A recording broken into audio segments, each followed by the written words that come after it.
Greetings, everyone. It's great to see you all here. So we see some familiar faces who have been joining us through the rest of our International Peace Week. I'm happy in partnership with IFC USA and IFC International to present our second annual Trustbuilding Awards and annual lecture. I'm so thankful that you all chose to join us tonight. It's a lot of fun things happening in the building. Our friends at Run Richmond 1619 are also celebrating, and it's a great spirit and collaboration to really bring up the history of healing and peace that's in this place. And so I want to start off with welcoming Bishop Ernest Moore of the Department of Equitable Transportation and one of my mentors to come and bring welcome from the city and to start us off with a blessing.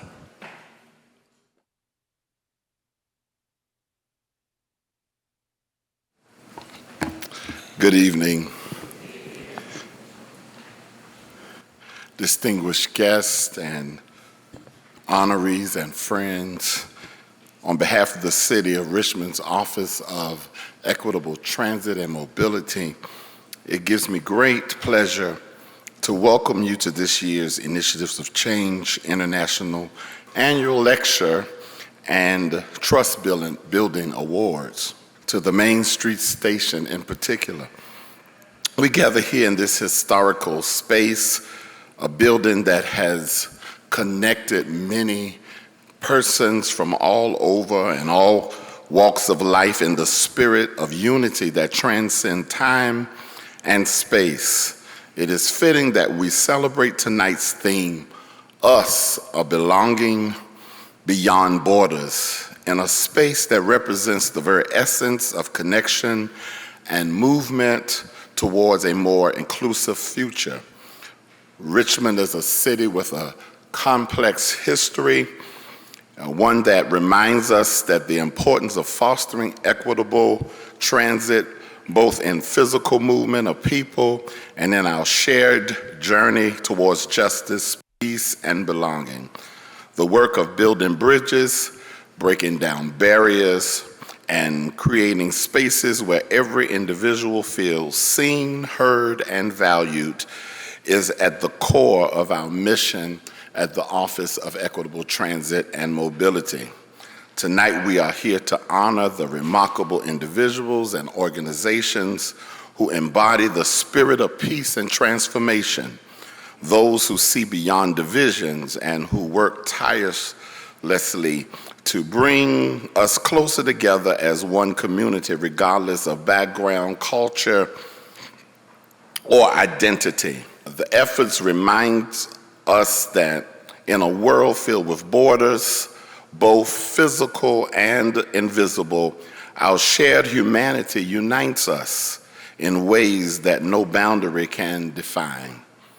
Let us this evening be a celebration of what is possible when we choose connection over separation, when we seek justice over complacency, and when we dedicate ourselves to building a future where everyone belongs. As we present these awards, we celebrate not only the accomplishments of those receiving them, but also the promise of what we can achieve together, and us, a collective beyond borders. Thank you for being here tonight, and we do hope that this will be an enjoyable evening, and glad that we were able to collaborate in this effort.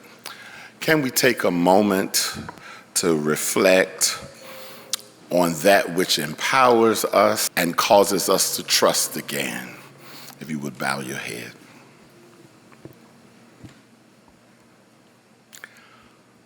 Amen. Thank you, Bishop Moore. We're here gathered to acknowledge a lot of legacies today. We're here to celebrate the legacy of Hope in the Cities and the great work that they've done. We're here to honor the legacy of Professor Raj Mahan Gandhi. We're here to honor the legacy of so many of our trust builders, but we also find that it's important that we honor the legacy of those whose land and history and culture and heritage our society is built upon that is not always acknowledged. And so we're honored to have one of our partners in the Truth, Racial Healing, and Transformation network come and join us so that we can do a land acknowledgement. Please welcome Brother Jared, all the way from Dallas, where I was born, so, you know.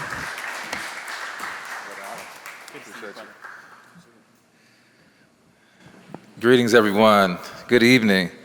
My name is Jerry Hawkins. I'm the Executive Director of Dallas Truth, Racial Healing, and Transformation, where our mission is to create a radically inclusive Dallas and Fort Worth by addressing race and racism through the TRHT framework, which includes narrative change, relationship building, and equitable policies and practices. I am pleased to be here with my colleagues, Ladora and Alan, and all of you to give this land and people acknowledgement. In Dallas, we do a land and people acknowledgement. So I'll start with the land. The Commonwealth of Virginia is one of the first contact points between indigenous people and European settlers. It makes it a very important place to do the work that Initiatives of Change is doing in this land. We want to, number one, acknowledge the presence of the Powhatan chiefdom and the Monacan Nation in the land that this train station and really important place sits on. In Dallas, we sit on the unceded lands of the Caddo, the Wichita, and the Comanche, and it is important. We believe in TRHT is our duty to not only acknowledge, but find ways to connect to the indigenous communities that are still remaining in our places and to build strong relationships and find ways to bring that wisdom to life. We also do a people acknowledgement. We acknowledge that indigenous people from Africa built the lands that we also sit on, that they are buried on these grounds, that their descendants are still here amongst us. You look at that one right now, and that we have to acknowledge and teach that history. It is really important. The TRHT framework acknowledges that our country has not had a truth-telling process. And that truth-telling process means that we will have to relitigate our history over and over again and do this another generation and another generation. And the TRHT work that we do seeks to end that cycle of relitigation so we can move forward as a country together. Doesn't that sound great? All right, so thank you all for your time, and I hope that we build constructive relationships between our indigenous communities here and abroad. Thank you.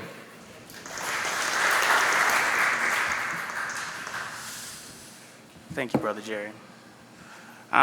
So let's get into why we've come.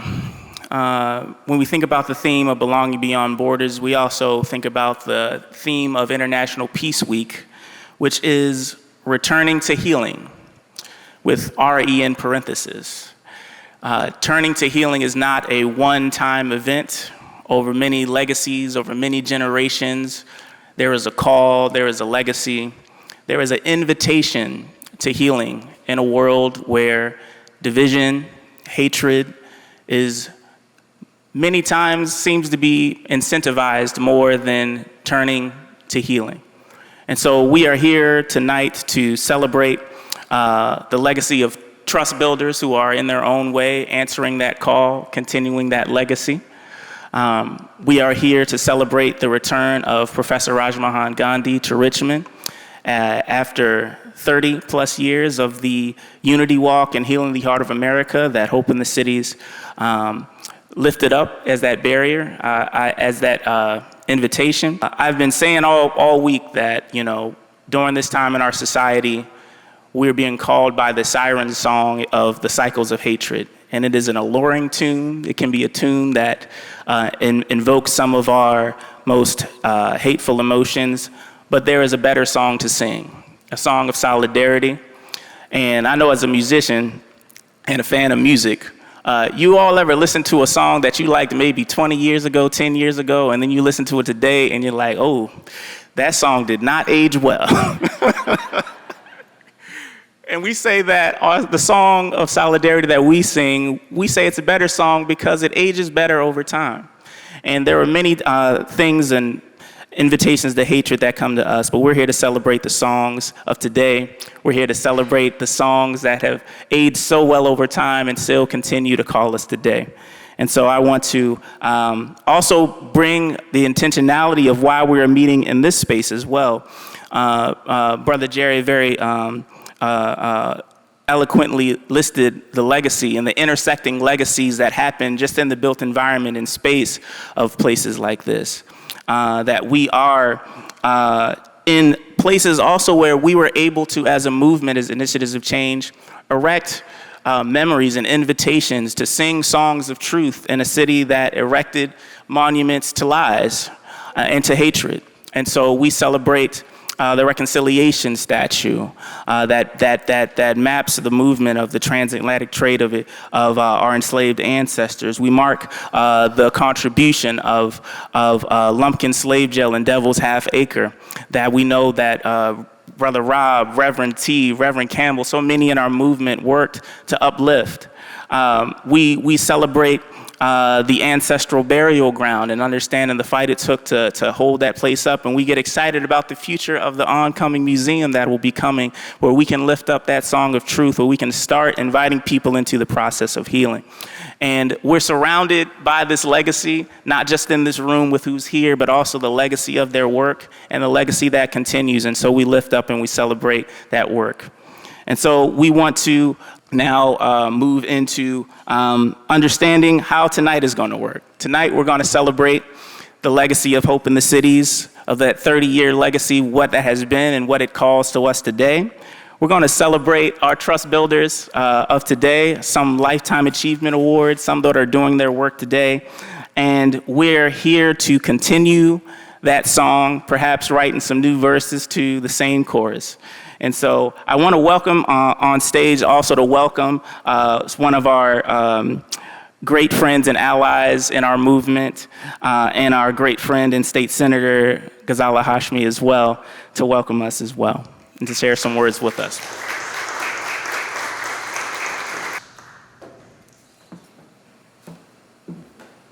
Well, good evening, everyone. I am Virginia State Senator Ghazala Hashmi, and on behalf of the Virginia Senate and my colleagues in the Richmond area, I'm really honored and delighted to provide a warm welcome to Professor Raj Mohan Gandhi, who is going to be our keynote speaker this evening, and also to our International Trust Building Award winners and all of the distinguishments that they bring with them this evening.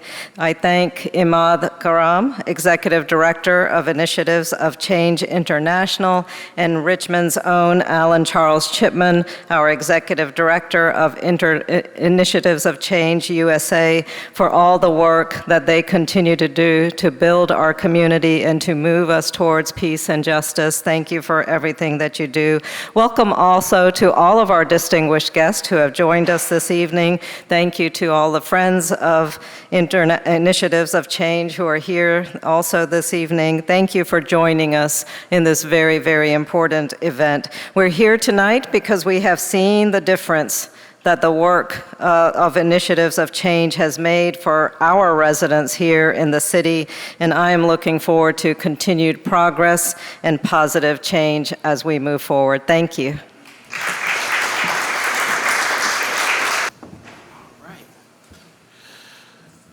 So we will continue to testify, and I'm a child of a pastor, if you can't tell by how long I speak. We're going to continue to have more people sharing what the movement of Initiatives of Change and Hope in the Cities has meant to them. One of the people that we have, the brother was on vacation, and I said, I thought, okay, man, it's all right, just didn't time. He said, but I got to send in a video. I got to give my words and talk about how the legacy of Initiatives of Change and specifically the Healing the Heart of America impacted the trajectory of his life and his work. And we will hear the words of our own beloved Pulitzer Prize winning journalist, Michael Paul Williams, via video. Hello, this is Michael Paul Williams with the Richmond Times-Dispatch. I'd like to thank Alan Charles Chipman and Initiatives of Change for inviting me to participate in your celebration of International Peace Week. Richmond has long been the site of some of the most consequential turning points in U.S. history. Patrick Henry's Liberty or Death speech at St. John's Church galvanized support for the American Revolution against Great Britain. The fall of Richmond to Union forces, including formerly enslaved Black troops, in April 1865 effectively marked the end of slavery in our nation. The 1902 Virginia Constitutional Convention codified and solidified Jim Crow policies that continue to plague us long after the demise of Jim Crow. The Richmond city elections of 1977 marked a new day in modern Richmond, in which Black elected officials grabbed the reins of power, part of a wave of Black political empowerment nationwide. But I'd argue that one of the most underappreciated, unacknowledged turning points in Richmond and beyond took place in June 1993, when what was known then as Hope in the Cities organized the Unity Walk as part of the international conference, Healing the Heart of America. It was during the Unity Walk that I, a lifelong Richmonder, saw my city with clear eyes and unfettered views for the first time, in all their full-blown contradictions. We started at the site of the aforementioned St. John's Church, where Henry, an enslaver, spoke his famous words about liberty. Across the street sat Bellevue Elementary School, the site of a former mansion owned by Elizabeth Van Lew, another enslaver who became a Union spy, and educated and freed Mary Bowser, a Black woman who became part of the spy network. The walk took us to Libby Hill, where we could see the full breadth of this history, from Powhatan Hill, site of an indigenous people settlement before the English arrived, to Manchester Docks, where the enslaved were unloaded from ships, to Rocket's Landing, site of an early settlement of freed Black people. We traced Abraham Lincoln's walk through Richmond, a celebration of liberation.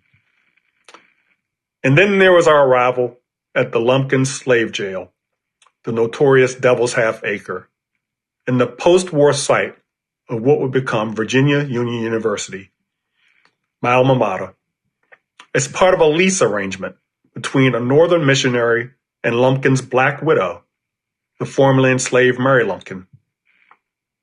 That day at the Unity Walk, we stood in that Shackle Bottom parking lot, part of the paved-over history of what is hallowed ground, an area that also includes a burial ground for free and enslaved Black people. This site is still not properly memorialized, but it's hard to imagine a subsequent archaeological excavation and the current effort to properly memorialize the site without the Unity Walk. Not to mention the commemoration of Native Americans and the formerly enslaved on the state capitol grounds and on Browns Island. Richmond, prior to the walk, was a city defined by its denial of its past, except for aspects of it that it chose to improperly celebrate. It was a city that buried its history under highways and parking lots. It's part of a campaign to submerge its more horrific aspects. It was a city intent on not confessing its sins, much less atoning for them. It was a city that failed to commemorate the two greatest tragedies on U.S. soil: the brutal enslavement of Black people and the enslavement, displacement, and genocide of indigenous people, even as it was erecting towering monuments to enslavers and treasonists. It was a city that in my childhood, well into adolescence, used textbooks that taught the lie of the contented slave. We learned precious little real history about the horrors that took place in our city, a city that was one of the largest markets in the buying and selling of human beings in the nation. This odious history was defining and lived on in other forms long after slavery ended, but Richmond, to the greatest extent that it could, covered it up.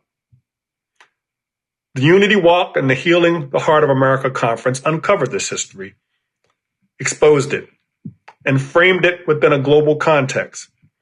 It placed the heretofore reluctant city in its rightful leadership role in confronting these past wrongs. It argued a new era where citizen activists in Richmond could go about the business of exposing and documenting inequities. It sparked honest conversations about race, poverty, and geographical divides that remain ongoing today, as relevant as ever. It's hard to imagine the Richmond of June 2020 without the Richmond of 1993. For us, the Unity Walk was the beginning of our unfinished business, an essential march toward peace, equity, and justice. Thank you. Great thank you to Brother Michael Paul Williams, who continues to be a voice of truth and a true ally to our movement. I want to take this time to acknowledge those who are a part of Healing the Heart of America. If you had any part whatsoever in Healing the Heart of America and the Unity Walk, and you're here tonight, would you please stand so that we can applaud for you?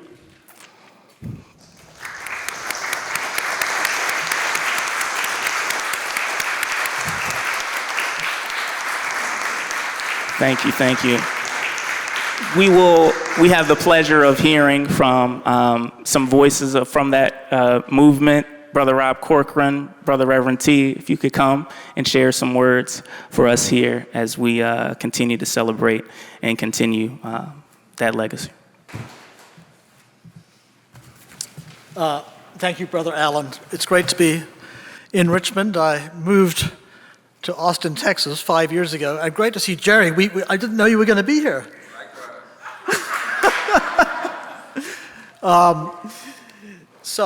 But for nearly 4 decades, my wife Susan and I had the privilege of working with a diverse group of Richmonders from all walks of life, people who had the courage to step out of their comfort zones and confront their fears, their prejudices, their hurts, people who had the courage to build bridges with those who were different, and people who gave generously of their time and resources. On the very day that we arrived in our neighborhood, in the Carillon neighborhoods, which some of you will know, we were welcomed by Collie and Audrey Burton, 2 leaders of the Black community. They became our closest friends. And in their home, often over a meal, the first meetings took place of what became a network known as Hope in the Cities. This network was united by a shared vision that a place of great pain might be the place where healing could begin for the nation. As Michael Paul Williams just described so eloquently, in 1993, our late mayor, Walter Kenney, and Jack McHale, I don't know whether Jack's here this evening, but Jack at the time was the chair of the Chesterfield Board of Supervisors, together led this incredible, unique walk to mark Richmond's racial history for the first time, and which launched a national campaign on race, reconciliation, honest conversation on race, reconciliation, and responsibility. And over the years, allies such as Richmond Hill, with Ben Campbell, the Virginia Center for Inclusive Communities, and I'm so delighted to see Jonathan here tonight. We've been allies for 20 years or more. The University of Richmond, St. Paul's Episcopal Church. I see Frank and Dean Mountcastle there. Frank was the treasurer for Hope in the Cities for many, many years. And of course, many museums have carried this work forward. I should just quickly add to what Michael Paul said, because Michael Paul was assigned to cover that walk in 1993. He'd not been very long with the Richmond Times-Dispatch, and they assigned Michael Paul to cover that event. As a result, we got major coverage for the 3 or 4 days of that cover. And a little while afterwards, Michael Paul invited 5 senior editors of the newspaper to come to our home for a dialogue with community leaders about what is the role of the newspaper and the responsibility of the newspaper in Richmond. You've got to remember, at that time, The Times-Dispatch, many people regarded the Times-Dispatch as number one enemy because of its staunch opposition to integration and its opposition to the new black majority on the city council. So Michael Paul brought these 5 editors to a conversation with the Richmond community. And over the years, policy changed. News coverage changed, editorial policy changed, and I'm not going to go into the details of that, but anyone who's been here in Richmond for a long time will recognize the change that has taken place, and that was certainly largely due to the work of Michael Paul. I want to pay special tribute this evening to Ralph White, the manager of the James River Park system, who placed the first markers on what is now the Trail of Enslaved Africans, and to the memory of the late Dr. John Meeser, whose work, groundbreaking work, I would say, highlighted the way in which public policies led to concentrated poverty. John was a member of the Hope in the Cities Council for many, many years. And the theme of trust and how to build it emerged as the central focus of the work of Hope in the Cities. And as you'll hear later on, that experience has led to important efforts in many different parts of the world. We build long-term relationships, and you can see in this room a lot of long-term. T and I have worked together now for, 30 years? We build long-term relationships based on a commitment to listen to our inner voice, to speak truth without blame, to honor the story and humanity of others, and together to build a new shared narrative for our communities.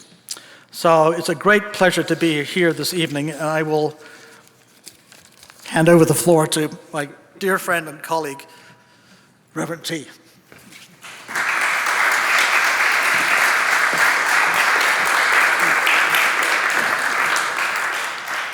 Now, I'm going to be honest.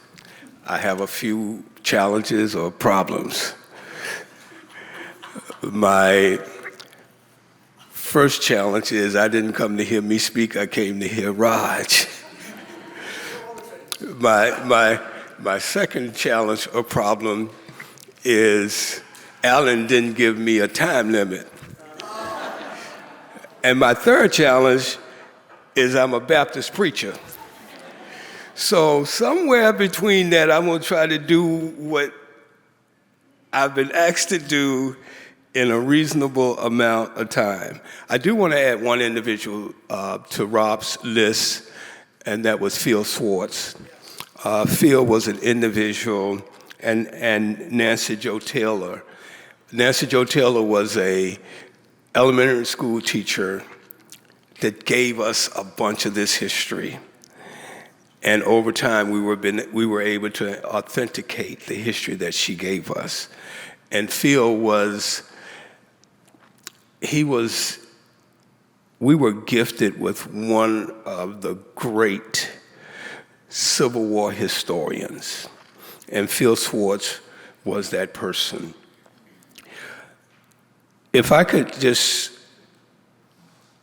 visit or revisit 1992, I just gotten engaged with Hope in the Cities, and they were about to go to Co.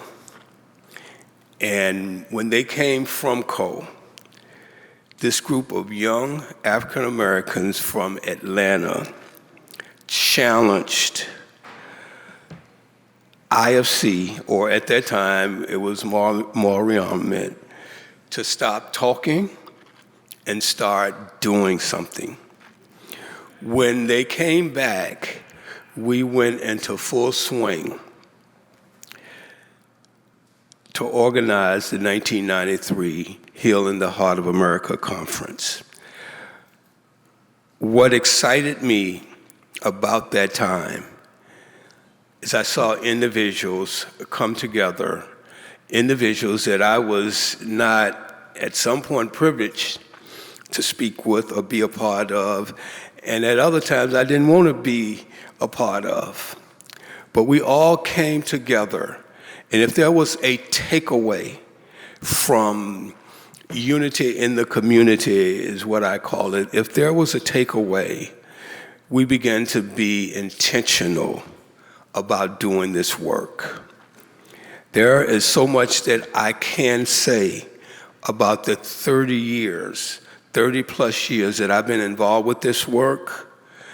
But if we're going to do this work, if there's one thing that has sustained us over the years, and as we've passed the torch on to Alan, and this organization is in good hands with you, it's been about being intentional about telling the truth about our history, being intentional about doing some work on you, being intentional about engaging individuals in the community, and being intentional about doing the right thing for the right reason, the right way. And as we move into the future, we have to continue to be intentional about the work that is not finished. I do want to close addressing one comment that Michael Paul made, and he said that this site is not been honored properly. 34 years later, we're going to honor that site properly. We're in the process of developing 10 acres behind this train station that's going to include at the basement a interpreter center. Then we're going to address the Lumpkins jail. We're going to do a memorial park of sorts, and we're going to build a 60,000 square feet museum. Okay, so what he said is correct, but we are on the job. Thank you.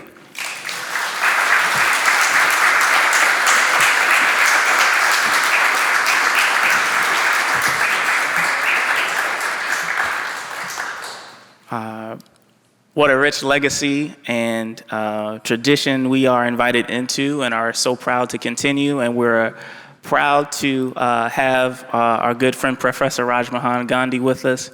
I want to introduce my friend and colleague, as I like to say, brother Dr. Ahmad Karam, Executive Director of IFC International, to introduce our great friend Professor Rajmohan.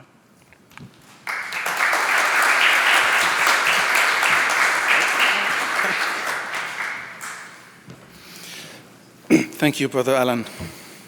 Your Excellencies, distinguished guests, ladies and gentlemen, good evening, and thank you for being here with us this evening. Thank you also to the City of Richmond.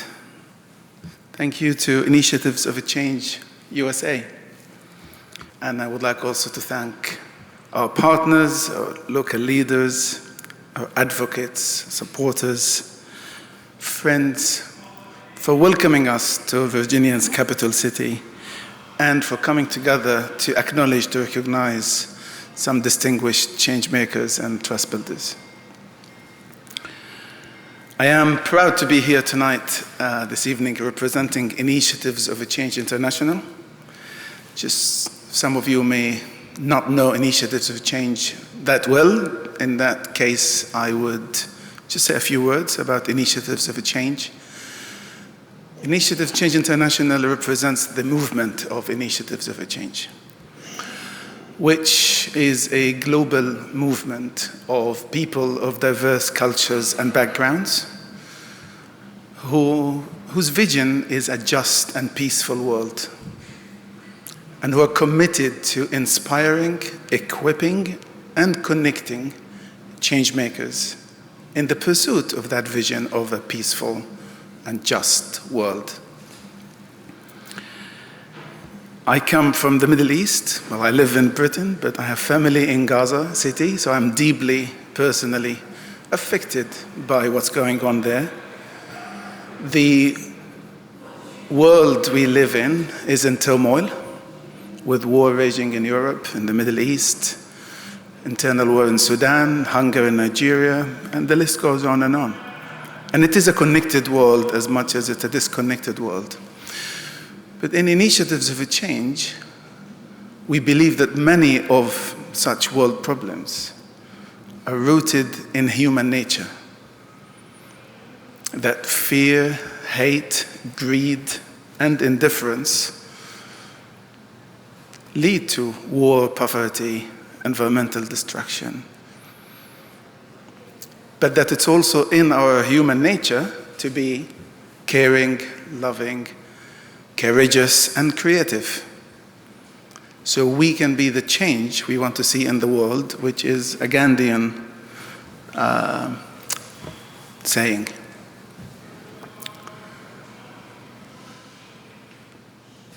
I can't express how honored I am to be asked to introduce Professor Rajmohan Gandhi.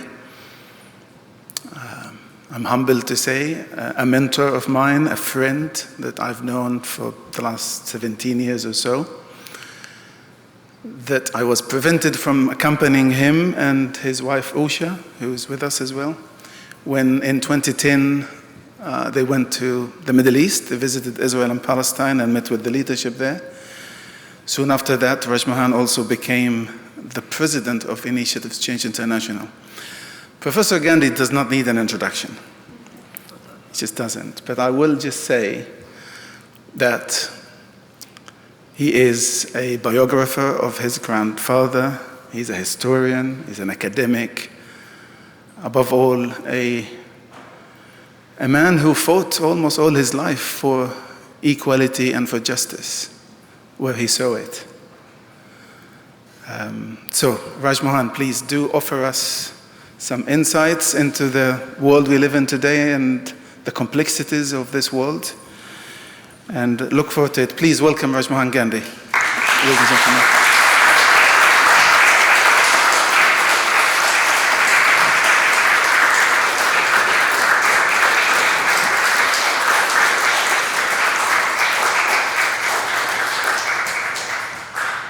When I was here in 1993 with some of the people who were with me then are here, it's absolutely wonderful to see all of you.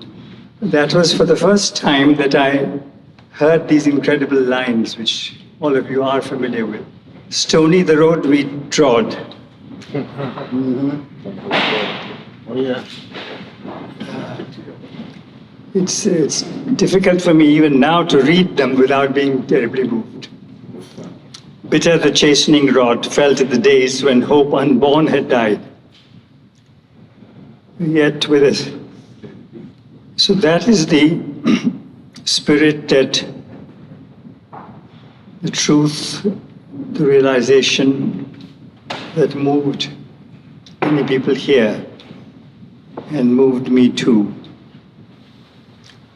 And it is absolutely amazing what happened then, what had happened earlier, what happened later. The honest conversations, the Open the Cities program. I'm very glad that Dick and Randy are here too, because they also were so central to what was happening. Richmond's absolutely great role in America's story of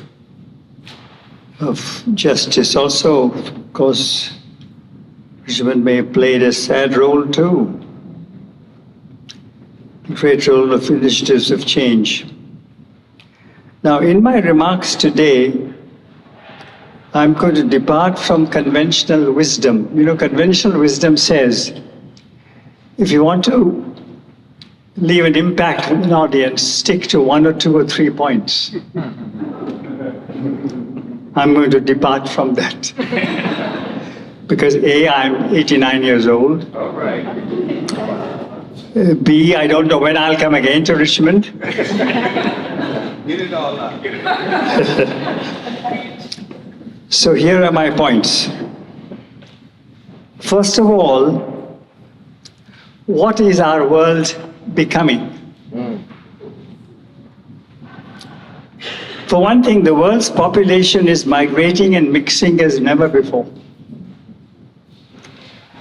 as one example of, it's only one example of this, but a very large example, people from India are migrating to all corners of the world in absolutely an amazing way.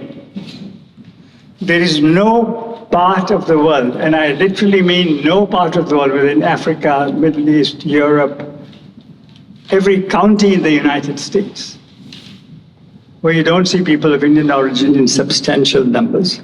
That's also true of people from many other countries. So that is one big thing. The world population is migrating and mixing as never before. It's also true that we've seen in recent years, especially in this 21st century,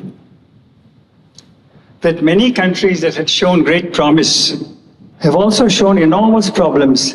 And we are learning, whether from Eastern Europe or from the United States, from India, from even post-Mandela South Africa, from many parts of Africa, from all over the world, we are seeing that unity or the absence of corruption or the establishment of democratic societies is not the natural state of nations. Sadly. Thirdly, we are seeing that democracy and the notion of equality are both under attack in almost all our nations. The notion of democracy, notion of equality, both under attack. Supremacy is being openly advocated. There is the idea that there is a group of people in each country that is somehow the authentic, the legitimate ruler of that country. And it should be on top, it should be supreme, and the other groups should be, it's here, it's in India, it's in many parts of the world. And then the daily loss of lives, mentioned by some already, different parts of Africa also, but especially at the moment, all of us are looking at the Middle East and looking at Europe. You know, those lines that it's not possible for me to read without wanting to cry about this slavery here and the pain of it. But can you imagine today in Gaza, the pain every single day, every single hour, every single minute? Don't we want to imagine it? Can we not imagine the suffering in the war between Russia and Ukraine, invasion of Ukraine, but also the loss of lives of Russians as well as Ukrainians? So many, I mean, every day, apart from the daily painful and almost unimaginable misery, minute by minute, there is now the possibility, the connected possibility of something far worse, a global devastation. We are closer in some ways to that mad scenario that we all know about. So those are some realities we have to look at today. So what should be our response to all this? Now this has to be a personal search for each of us. And perhaps when feasible, a joint search by NGOs like Initiatives of Change, community groups, by nations. What is our response to these realities? I mentioned 4 powerful, painful realities, but what is our response going to be? Now, my dear brother T mentioned that he is going to build, what is it, 60,000 square feet of a museum? I mean, that is his response. What a courageous response when other people are having their responses. But I want to mention a couple of responses that I intend to try and make. But before I do that, I want to remind all of you of Toni Morrison's sentence. This is not an exact reproduction, but something like this she said. Something is wrong when the only way you can feel tall is to see someone fall on their knees before you. So this is the wonderful spur for supremacy in the world. We want to feel wonderful because we want to see somebody small. We want to see some people crawl. And this is sadly a very powerful notion in many parts of the world. By the way, this is also what my grandfather Gandhi said. In his autobiography, after he had rescued a person of Indian origin in South Africa who had been treated like a semi-slave, Gandhi was a lawyer at the time. He was able to rescue this fellow. Then he wrote, "Always been a mystery to me how some people find pleasure in the humiliation of fellow human beings." So, of course, like many of us here, I am burning with a longing to see an independent and viable Palestine. A Palestine freed of encroachments, freed of forced settlements on its land. And I want to see an independent and secure Israel, free of threats to its existence, able to survive and able to progress. Can the world community use diplomacy and dialogue to create such a Palestine and such an Israel? And something corresponding we must, of course, all long for as far as Ukraine is concerned, Russia is concerned. Security and independence for both Ukraine and Russia. Can the world community use diplomacy and dialogue to bring that about? I think the world can take some encouragement from IFC's history, but I won't recall that.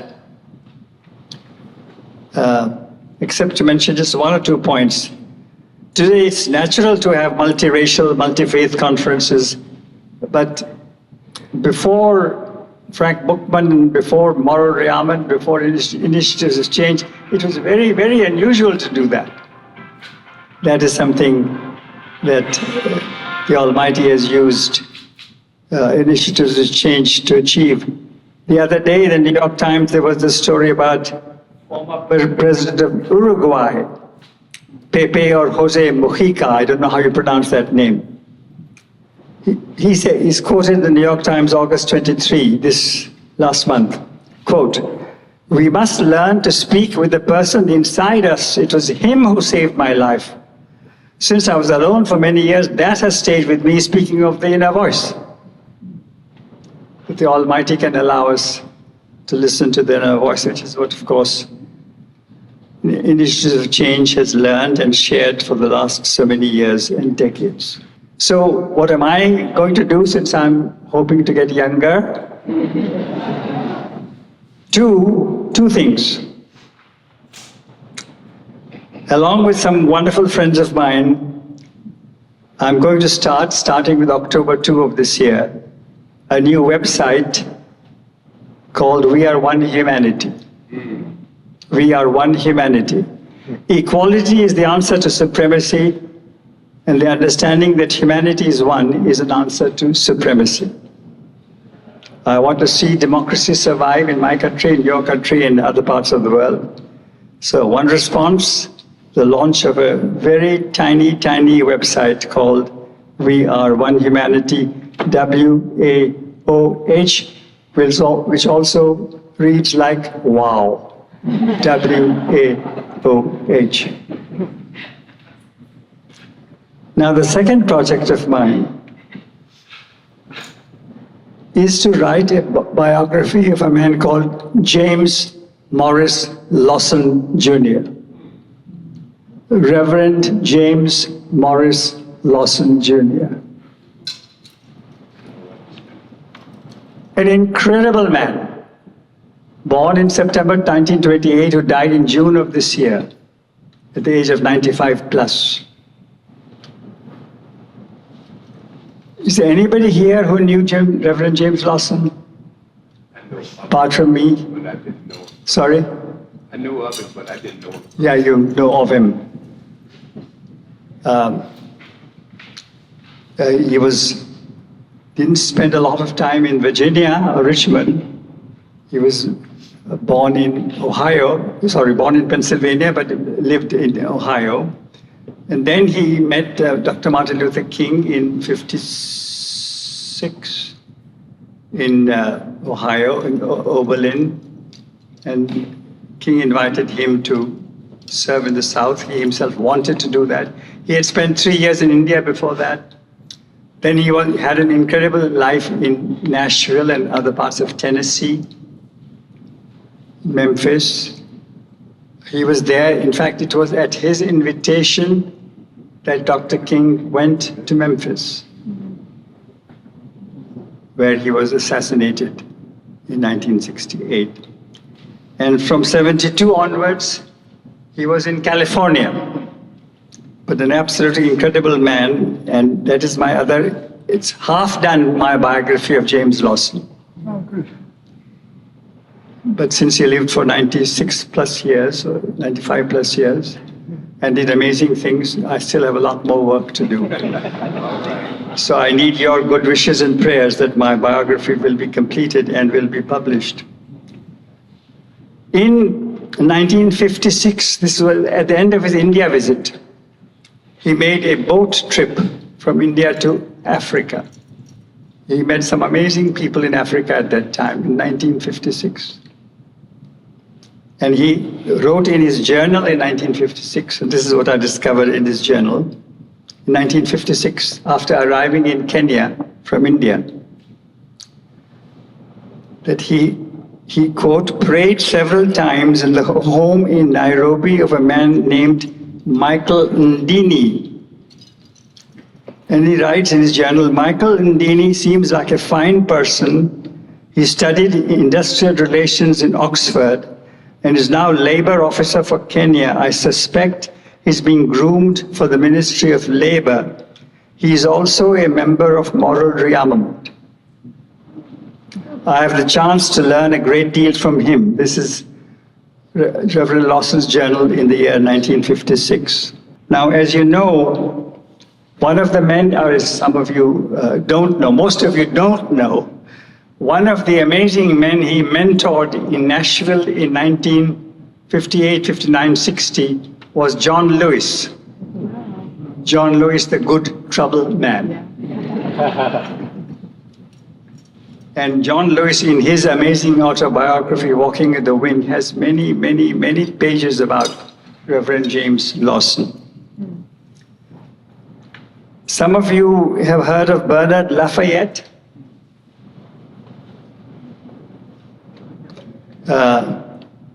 He too was one of the mentees of Lawson and many others. So, by the way, this is what John Lewis writes in his book about how to deal with very difficult people. Quote, one method of practicing this approach when faced with a hateful, angry, aggressive, even despicable person is to actually visualize him or her as an infant or as a baby that he or she once was. Then it is not hard to find compassion in your heart. It is not hard to find forgiveness. Then, this is John Lewis continuing to write, as Jim Lawson taught us, this is the essence of the non-violent way of life, the capacity to forgive. When you can feel that even as a person is cursing you to your face, even as he's spitting on you, or pushing a lit cigarette into your neck, or beating you with a truncheon, that your attacker is as much a victim as you are, then you're well on your way to the non-violent life.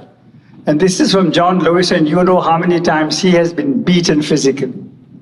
I won't say too much more, but I just want to say that this incredible person, James Lawson, is something that we can learn a great deal from. So what do these men teach us? They teach us that justice with peace, justice with dignity, justice without humiliation is possible, that resistance and goodwill can go together. Resistance to evil and injustice and goodwill can go together is what these people have taught us. We can learn this from them for our immediate lives. We can learn this from them for the sake of Gaza, for the sake of Israel, Palestine, Ukraine, Russia, and the whole world. Thank you, dear friends, very much.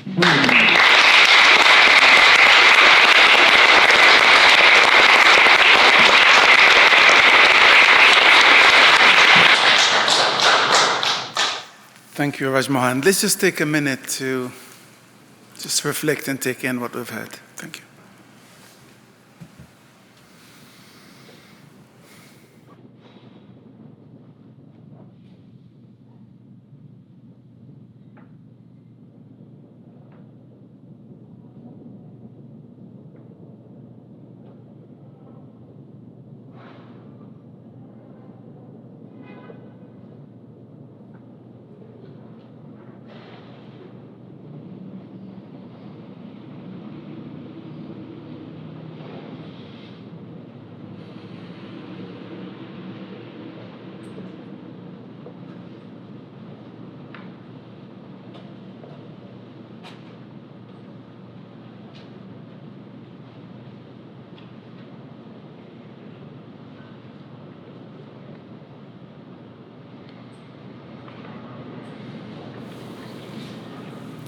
I think we have a little time for maybe a couple of questions or comments.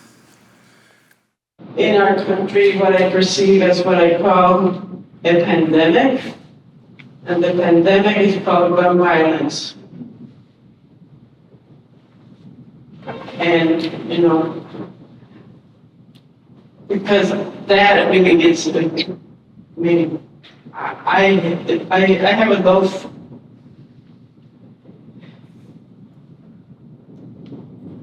I have this level of low anxiety always in the back. I'm very hopeful. But because of that atmosphere in our country, it really, it's really hard. So many of us have children or grandchildren who go to school in the United States. So every single day, every parent of a child has this thought. So the most powerful country in the world, every day, millions and millions of mothers and fathers wake up with this fear and stay with this fear. So what a situation we have. So I thank you for expressing this so that we can include this in our prayers as well as in our resolve and our passion. Thank you so much. In November, this country has the opportunity to do something that it hasn't done in its history. Elect a woman who both has Indian ancestry and Jamaican by way of Africa ancestry. I am interested in what you think about this coming election, particularly the racial politics that are at play and the people who are being thrown in its wake, including our Haitian brothers and sisters and so many more. Yes. I must tell you, by the way, that I live in the United States. My children live here, but I am a citizen of India. I can give you concrete advice on how to vote in India. I will not give you advice. But I agree with you that the elections in the United States give everyone a chance to ask very serious and fundamental questions about the future of this country, future of the world. And as you rightly point out, Kamala Harris has this connection with Africa, connection with India, of course, connection with the United States. Those are very important realities. I think I'll stop with that. One final question or comment? I think, yes, please. Well, Thank you so much. I have a more personal question that's not about the United States. As a child of Indian immigrants who lives in the US, who was raised in a culture of Gandhivadi politics and Gandhivadi practices, what is your recommendation of how we talk to our own community about how far it's departed from its own commitments to independence and the Gandhivadi politics that my parents and aunts and uncles were raised on, but don't seem to be able to reflect as they survive here as immigrants? Well, thank you for asking that question. And she's a professor here, by the way, very important professor here in Richmond, for which I'm very glad. And she is hinting at what I had also mentioned, that in India too, the notion of supremacy is becoming very popular. And some people are attacking the notions of equality and the notions of democracy. And this fascination for supremacy has also entered many people of Indian origin who live in the United States. And these are very influential people. Economically influential, politically influential, ideologically influential. So she's raising a very important point, that the people of Indian origin, like all the people in the United States, also now need to face these questions very frontally and see what they should do and what they should not do. Thank you, Professor. Please join me in putting your hands together to thank Professor Gandhi.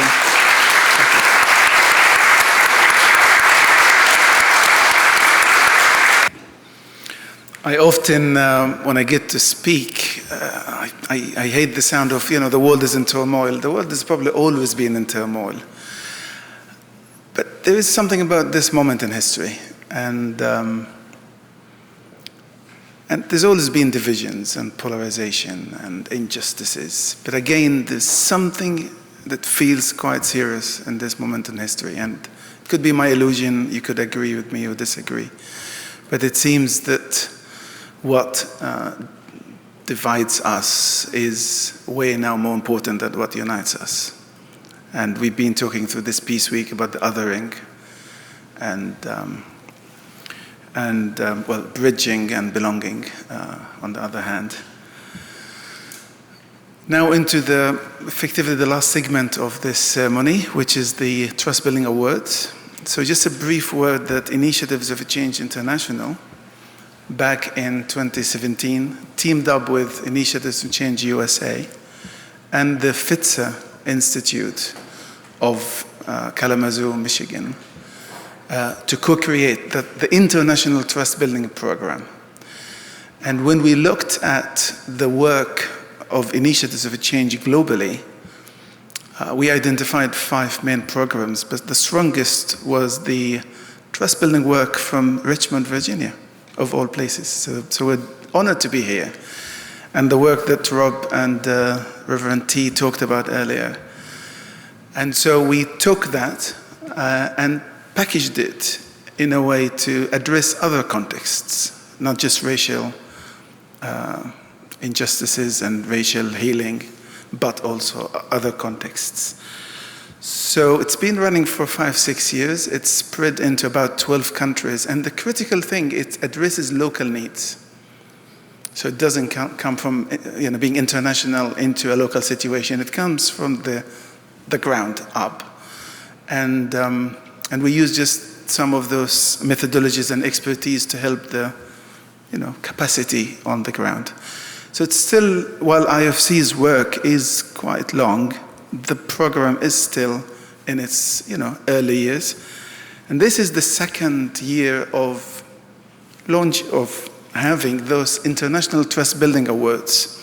So we piloted it last year. This is effectively the first year in real terms. So I should start by thanking again IFC USA for hosting us, for hosting the awards. Thank the Fitzer Institute. Yes, please.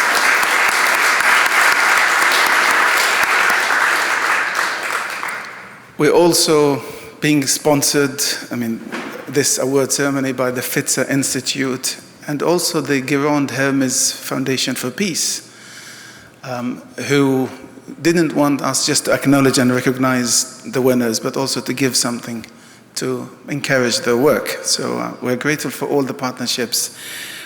But I look forward to a future where the list is long that I don't even have to mention it. It might just be put on a screen or in a leaflet. The more we recognize the distinctive work of many individuals and organizations, then hopefully the impact and the world will be a better place, and the impact would be greater. So we hope to help acknowledge, recognize some, at least if not many, of those distinctive individuals and organizations. We've had many applications, and we, at the end, had to choose 3 winners, 3 categories. Sadly, one of them couldn't be with us for visa purposes, but I appreciate is online, and the other 2 winners are with us. So unless I've missed something, Talia, you will tell me, but I'd like to invite our the manager of our International Trust Building Program, Talia Smith, to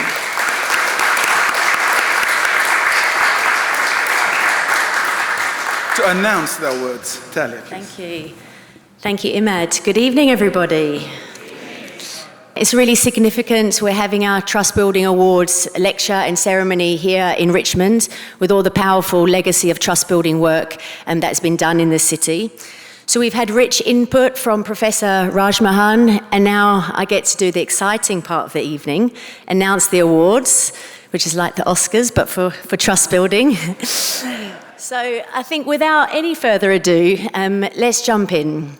So the first category for tonight is the Young Trust Builder of the Year Award. And I'm delighted to announce that it goes to Pascal Birou.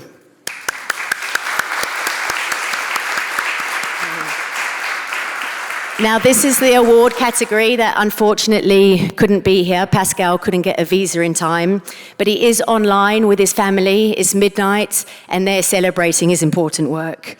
So this inspirational young man from the Democratic Republic of Congo has impactful work across the country in the sector of education. So he's got an organization called the League of Academia, which seeks to transform the multifaceted inequalities and discrimination that students face across the country.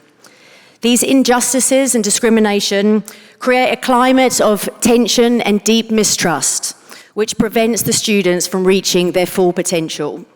So not only is Pascal a trust builder, but we've particularly appreciated his work of mobilizing as a young leader thousands of students across the country and to transform the culture of discrimination and inequality in universities. So he brings together different stakeholders and to target the issues of exclusion and inequality that provides these barriers. So we honor his work, and sorry you can't be with us, Pascal. Moving on to our next category. So I'm going to announce that the winner of the Trust Building Award of the Year 2024 goes to Mei Ni Wing.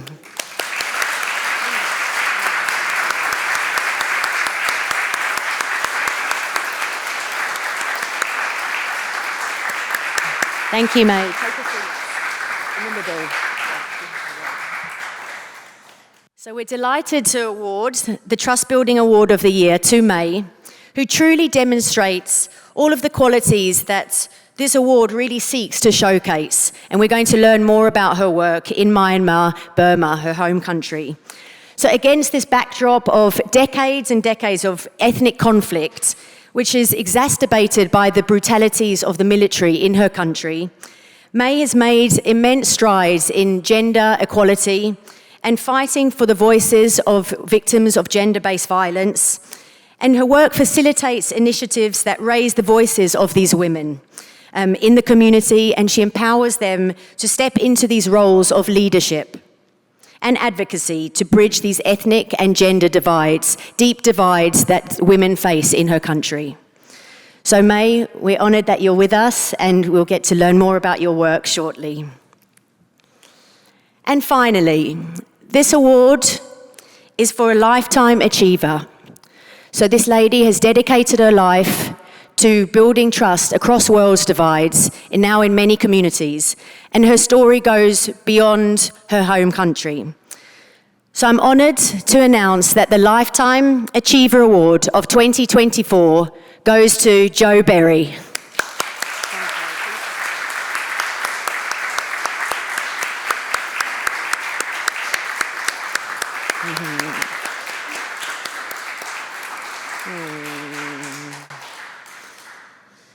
So Jo's work, she has given a deep commitment to healing and bridging divides, which is what we're celebrating tonight, for over 25 years.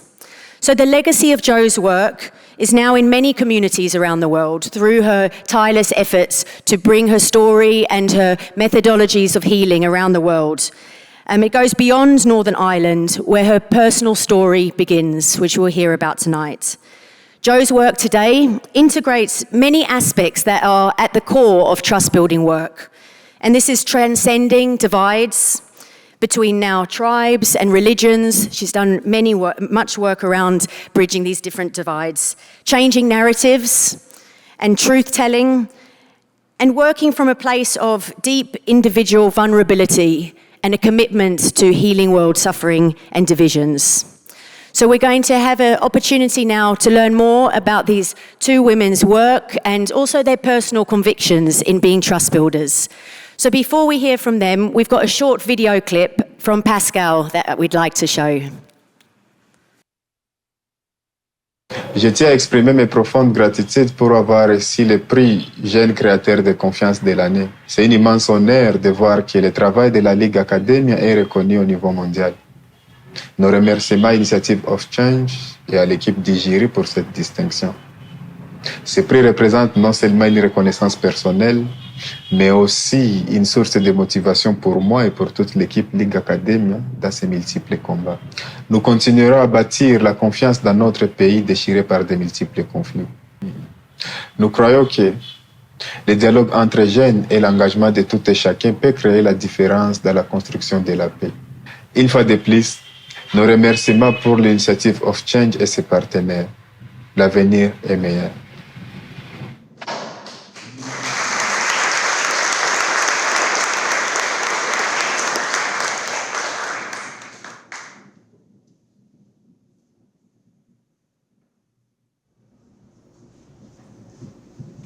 Okay. Well, Jo and May, congratulations. We're so happy that you made it with us to Richmond. And this night is really a celebration of your work and your commitments. So do you have some words, first of all, just to start by sharing, how does it feel after receiving this award? What's in your heart? What's in your mind? Any words to share with our audience? Thank you so much. Firstly, I would like to express my deepest gratitude to receive this Trustbuilding Award. It is a real great honor to recognize as a trust builder.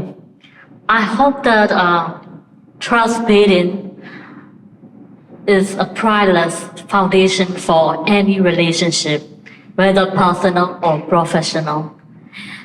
And also being recognized is so delightful. And I want to say that it is not just my achievement.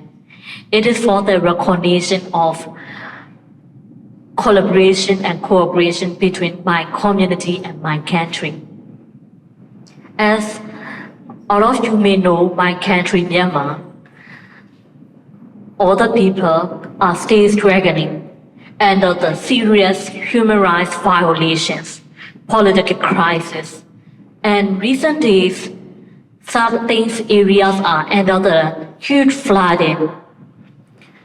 But not just me, but everyone of Myanmar, including youth and women, are still fighting against the powerful dictatorship regime because we all are long striving for peaceful democracy. I hope that that is also the organizational value of the initiative of change international and also all of the community here.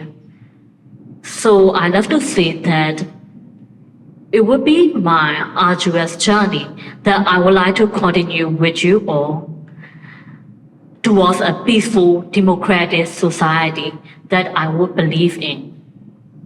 And also, I love to express some of my gratitude towards my families and also my close ones, my friends. Their encouragement and their trust in me is a kind of the guiding force that I can continue this peaceful, democratic path. I hope that it will be a long journey, and also we don't have much time. So then let's start this journey together with you all. And thank you. Yeah.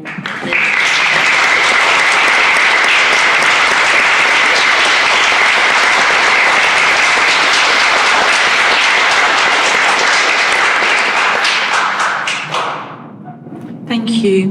But I cried when I heard that I received this award, and I'm still so moved. You know, for me, it's 40 years of being very on my own, of everything I've done is not to be liked or to get support. I've often felt the struggles and the moments when I've been with Initiatives of Change is somewhere I've always felt loved and seen and understood, but I go to many places where that's not true. So to get this on this year, which is also the 40th anniversary of my father being killed, just means the world to me, because it means I have more strength to carry on because I haven't finished. So it gives me that extra boost of, yes, you know, I can carry on and do a lot more. So I want to thank Initiatives of Change, and I want to thank the people over the last 40 years who have at times been there for me, who supported me, because I couldn't have done it without the amazing people who've themselves put themselves out there to be criticized, to support my work. I came from Sarajevo 2 days ago, where I was working, and it was touch and go whether I would arrive here, but I'm so happy to be here and to be receiving this award. And I do feel emotional, and that's wonderful. You know, I share with everything we've all said, the emotions and the connections and the love that's in this room. So I do feel incredibly blessed and privileged and humbled, so thank you.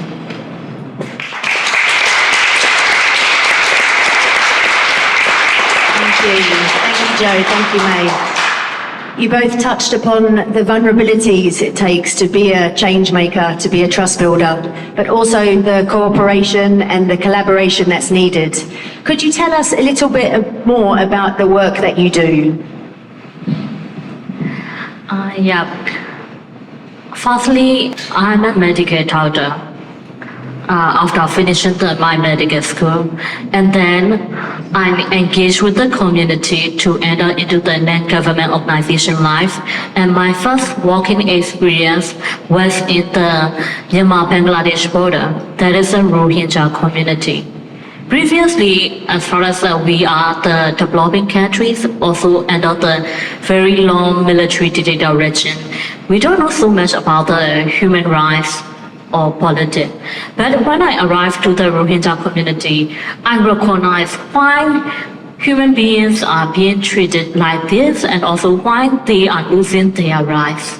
And starting from this kind of the thing, and then I also have a chance to learn more about the human rights and gender and politics around 2010-11. That is our country political transition period into the semi-civilian government and then to the democratic region.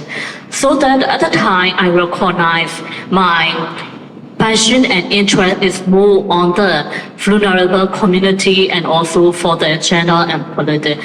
Then I worked nearly over a decade for the gender-based violence and women empowerment into the leadership or economic empowerment things. But most of my projects working with the ethnic women community, then I also realized that we really need to provide the specific humanitarian assistance and also somewhat support for the accessing justice, because justice is quite important to ensure the human rights. Then I also work with the different international organizations and also with the United Nations, but particularly more on the women, peace and conflict.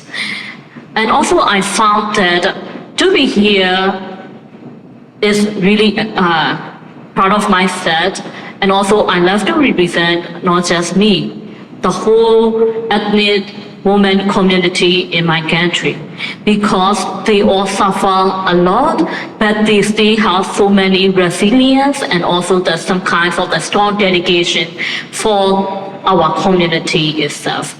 To consider about the quantity, I hope that through the projects, as well as the somewhat my personal dedication, I provided the more than 100,000 vulnerable communities, women and girls in the different ethnic areas through the somewhat humanitarian assistance and also the rights, encouragement and involvement. And also I hope that to consider about the changes as a change maker, even though we still have so many challenges, including the dictatorship regime and also political unstable situation, but we move forward. We move forward towards a democratic society, and also ethnic women and youth, as well as the almost all the community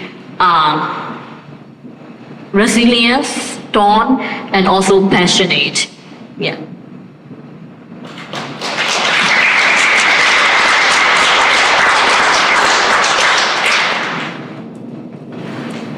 Well, where do I start? So, 40 years ago, my father was blown up in a terrorist attack, and I'd already been thinking about peace.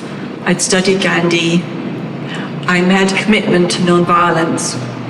But when the bomb went off, I wasn't prepared for what I was feeling, for the trauma, for the intensity of the emotions. So 2 days later, and this would have been October the 14th, 1984, I made a commitment. I'm going to bring something positive out of this. I'm not going to have an enemy. I'm going to understand those who killed my father. I'm not going to go for revenge. I'm going to go for understanding instead. I'm going to bring meaning to this horror. I'm going to bring love into the darkness of the bomb. I was just 27, and I didn't know how I was going to do that. But the dedication, the determination was there every single day to bring something positive out of it. And that's what I've been doing, step by step, baby steps sometimes. And a big step was choosing to meet the man who killed my father when he came out of prison, and it's now 24 years ago. And I thought I'd have a one-off meeting. I'd meet him. I didn't want to meet him to change him. I didn't want to meet him to tell him that he was evil. I wanted to meet him to see his humanity. He was the most dehumanized terrorist we had at that time because he nearly killed the whole British government, because my father was a politician. But I wanted to see the human face. I wanted to feel his humanity, look into his eyes. And I thought no one would ever know. This is my personal response. But what happened was we met, and then he changed, and he started his journey saying he was disarmed by my empathy, and that allowed him to realize the cost to himself of losing his humanity. And so we carried on meeting, and we started speaking together, and we've spoken over 300 times. And I met him to change and transform myself. Because actually, he's the hardest teacher and the best teacher to how am I with him, the man who actually did something, took away my dad, and yet I can meet him and not blame him, not shame him, not judge him. I can understand him, I can give him that empathy. For me, that's almost beyond forgiveness. It's really realizing his story, and he's done the best that he could, everything he'd been through. And now he's dealing with, for him, the cost of his own humanity. And the dehumanization that happened on all sides has now been changed. He sees my dad as a human being. And so out of this, I've learned so much. I'm actually grateful to him. I'm grateful for what I've managed to learn through his engagement. I think he's got the hardest journey than I have. But for me, it's been about healing myself so I can then share that in the world. And the blessings I've had is huge. You know, I'm still full of the conversations I had in Sarajevo, especially with a young Palestinian woman who's changed my life again. I get to meet incredible people who feel safe. They feel heard when I speak. There's that trust there that's been growing through my work. And so it's an honor. And I know that I couldn't have learned what I've learned any other way. You know, I couldn't have learned this through university. Actually, what is it? It's about how can I see the humanity and love my enemy? And what an incredible thing to be able to be learning. And I'm not finished. There's still times when I want to blame and argue with him and move back into I'm right, you're wrong, that self-righteousness. I still get that sometimes. So it's a constant reminder to let go of my need to judge, let go of my need to blame and shame, let go of my self-righteousness and open up and go, tell me how what I've just said's impacted you. Let's find a way to listen and understand with no blame or shame and no violence. And that requires opening my heart all the time. So that's the work that I've been doing. It starts very much in my inner world, constantly checking, what am I doing? Can I really listen? Can I really see you in your full humanity? And my dream now is the shared humanity around the world, which we've spoken about, everyone's spoken about, and this unbounded empathy, not just for those that we agree with, but for absolutely everyone. Thank you.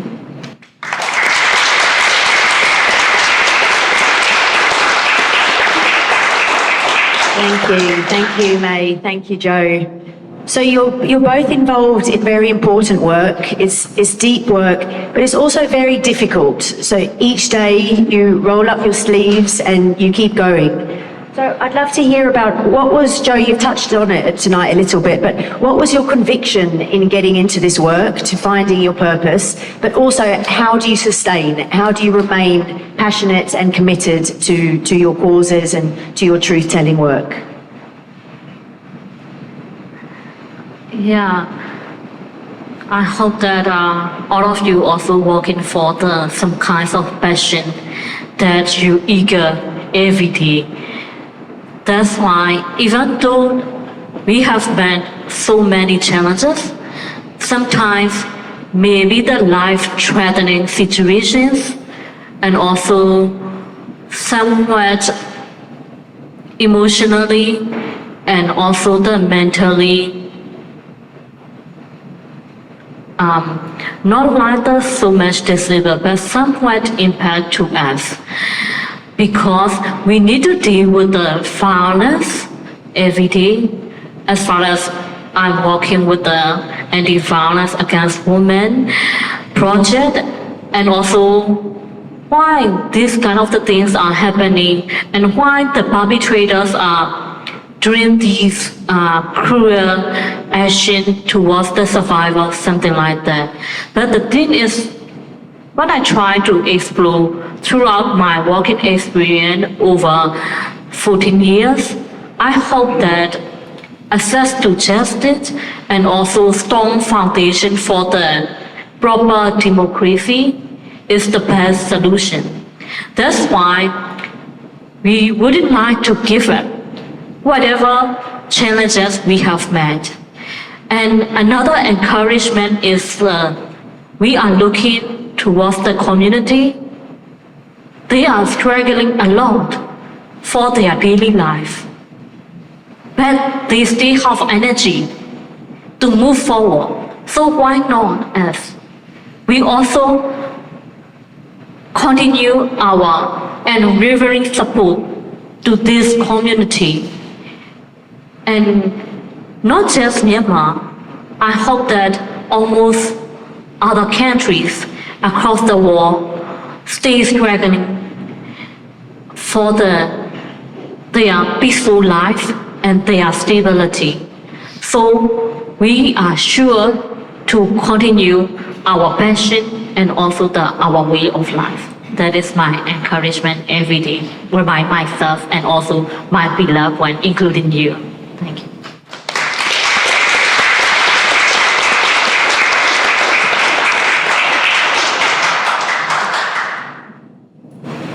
My heart was open to the reality of war and of terrorism, and because I started feeling that pain, I couldn't not do my work. I remember my mum once saying to me, "Can't you just do your peace work as a hobby?" And I was like, actually, no, I can't, because I felt too much pain. I understand too much of what it's like. And I know that in some ways I've been very lucky, because I do live in peacetime, I always have done. And so that's been a huge motivator to be part of a world where no one goes through that kind of pain. And we know it's happening right now in many different places. But that's my motive. That's what keeps me going every single day. And what helps me is I'm beginning to understand about self-care and the importance of looking after myself. But it's also the amazing people I know around the world, everyone I've met in Issues of Change. People like the Parent Circle Family Forum right now in Israel and Palestine doing incredible work. Like in every country, there are people saying, we're going to end the cycle of violence and revenge. We're change makers. They keep me going. When I go into a school in a difficult part of London in Tower Hamlets, where every young woman there's experienced racism, I see them as powerful change makers, and they share with me their vision. That keeps me going. To me, the human spirit, the resilience and shared humanity is so strong that feeds my soul, and that the days when I feel it's all too much and overwhelming, I will go and walk in my woods, and I will reach out to people who are doing incredible work, because I think we are so much stronger together, and that gives me that strength.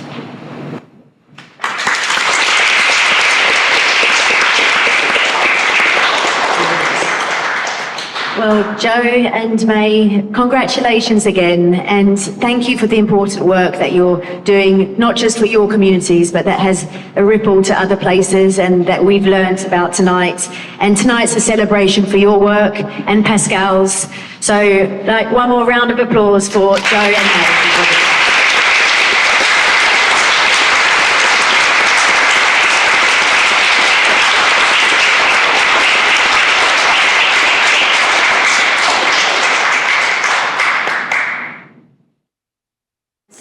Thank you, Talia, and congratulations again to May, to Joe, and to Pascal. May I invite you to just take your seats, please, and invite some colleagues to help clear the table. The last segment now is just we're going to present the awards. While that's happening, I'll just distract us by saying that Joe's life story, together with Pat McGee, who was the IRA Brighton bomber, has been captured with the help of Initiatives of Change in a documentary film that needs a little help to come to life, financial help. So in case anyone thinks themselves or somebody else could help, please talk to any of us, Joe herself, Talia, Alan, Charles, myself, in case you can help. So with that plug, useful plug, may I now just ask and invite a few people to just join us in the presenting of the awards. So I'll invite our Senator, Hashimi, please. Mr. Bill Hamilton.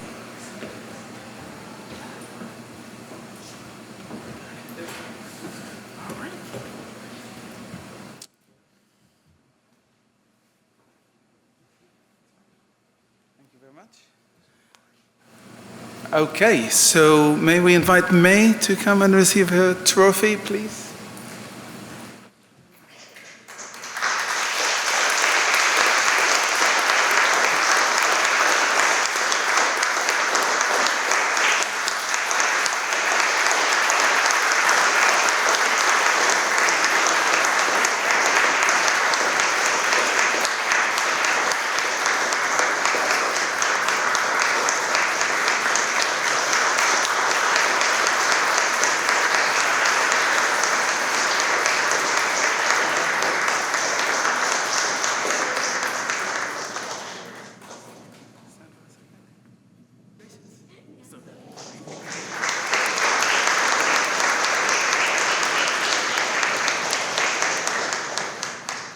Congratulations, May, and may I invite Joe now, please, to join us to receive our award.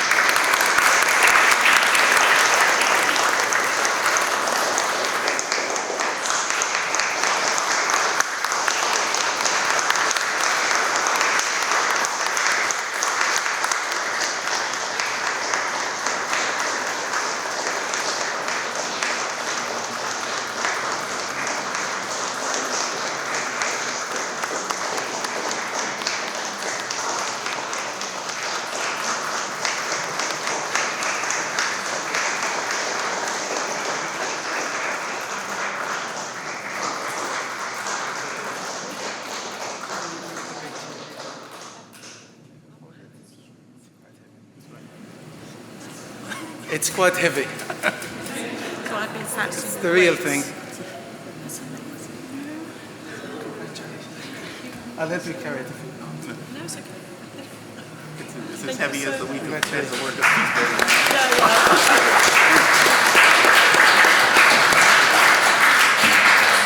So thank you, Talia, Professor Gandhi, Senator Hashimi, Bill, Alan, for this, and I'll pass it back to you, Alan, to finish the evening for us. Congratulations again. Thank you.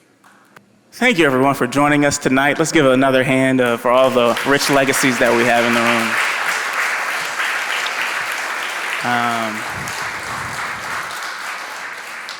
So we want to thank you for being here tonight. International Peace Week hopefully has been the inspiration that we need. I was thinking about, I'm supposed to say some things here, but I was thinking very deeply about a conversation that Sister Joe and I had when we were in Co. And we were talking about the heaviness of being a peacemaker in this time. And I began thinking, I told you I'm the son of a reverend, I began thinking about the story of John the Baptist. Not when he's doing all the miracles and he's a cool guy who's with a weird diet, you know, eating locusts and stuff.